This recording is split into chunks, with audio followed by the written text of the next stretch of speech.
नमस्कार. माझं माननीय साहेबांना हेच म्हणणं आहे की जे रोड मंजूर झाले ते पूर्ण नाही आहेत, 6च आहेत. तर माझं म्हणणं आहे की प्रत्येक गल्लीमध्ये, प्रत्येक वार्ड आहे तुमचे, त्याच्यामध्ये पूर्ण रोड झाले पाहिजे. आता जे आले आहेत तेवढे तात्पुरते नाही आहेत. माझं म्हणणं प्रत्येक गल्लीला रोड झाला पाहिजे. आणि दुसरं हे म्हणजे की नळाची व्यवस्था नाही आहे. आणि माननीय साहेबांना हे माझा विनंतीचा आग्रह आहे, विनंती म्हणजे आग्रह आहे की आम्हाला नळाची व्यवस्था करावी.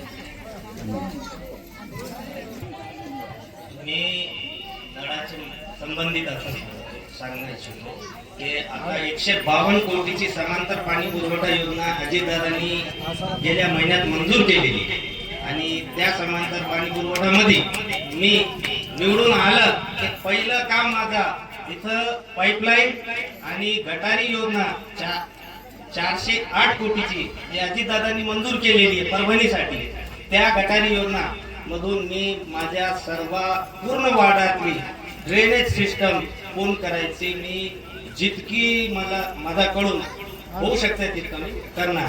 कारण की निधी मंजूर झालेला आहे, टेंडर पण लागलेला आहे, समांतर पाणी पुरवठा पण आलेली आहे आणि गटारी योजना परभणीसाठी मंजूर झालेली आहे, टेंडर पण लागलेले आहे. पण तुम्हाला अजितदादाला निवडून द्यायचं आहे.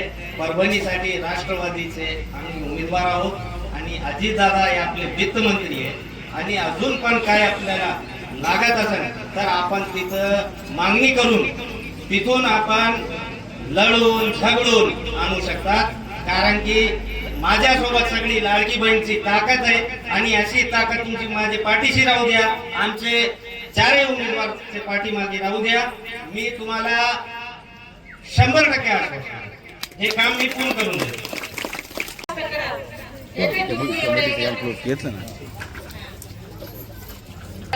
व्यवस्था करून द्या, तेच आमच्यासाठी खूप आहे सध्या. ठीक आहे. सध्या लाईटचा प्रश्न ज्वलंत आहे इकडे, ताबडतोब करून सगळ्या मातांनो नजीक नमस्ते.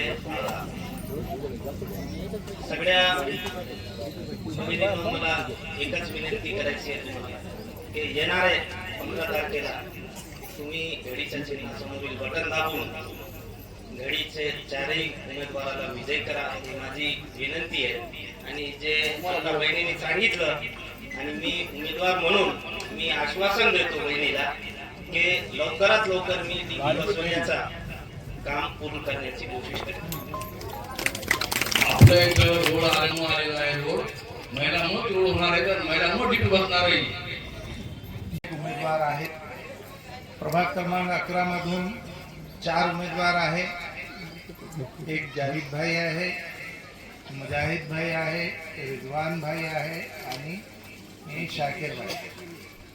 तर बघा, हे राष्ट्रवादी काँग्रेस पक्षाकडून निवडणूक लढवित आहे.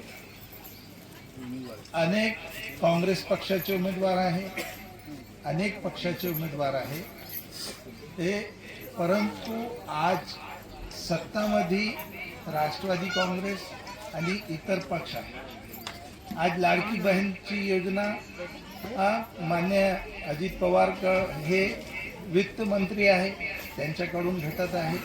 आणि या सर्व बाबीला जर विचार केला तर आपल्या वार्डाच्या जे सर्वांगीण विकास करायचा आहे, त्या विकासासाठी जर आपल्याला कोणी आज पाहिजे तर ते राष्ट्रवादी काँग्रेसचे उमेदवार आज परभणीमध्ये 65च्या 65 उमेदवार राष्ट्रवादी काँग्रेस शरद पवार आणि अजित पवारच्या उमेदवार आहेत. बाकी काँग्रेसचे एका काळी मागच्या काळी 30 उमेदवार निवडून आले. आज त्यांचे 27 उमेदवार राहिले. बीजेपीचे 40 उमेदवार आहे, कुठे कमी आहे. शिवसेनेचे उमेदवार कमी आहे, उबाटा शिवसेनाचे उमेदवार कमी आहे. हे सत्ता जर स्थापन करायची असेल आणि आपल्याला विकासासाठी वित्तीय फंड आणायचे असेल तर मग ते राष्ट्रवादी काँग्रेसकडूनच अपेक्षित आहे.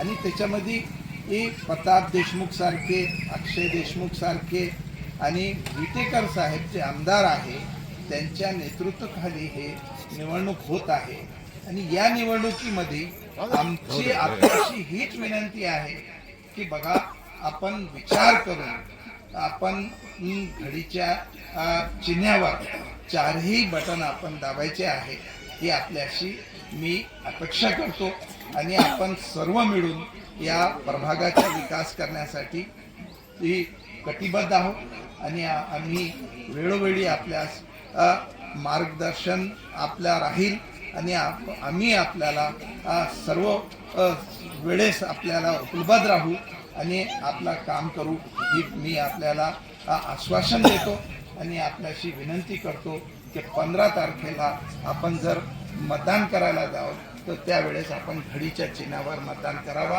ही विनंती हीच मी आपल्याशी अपेक्षा करतो.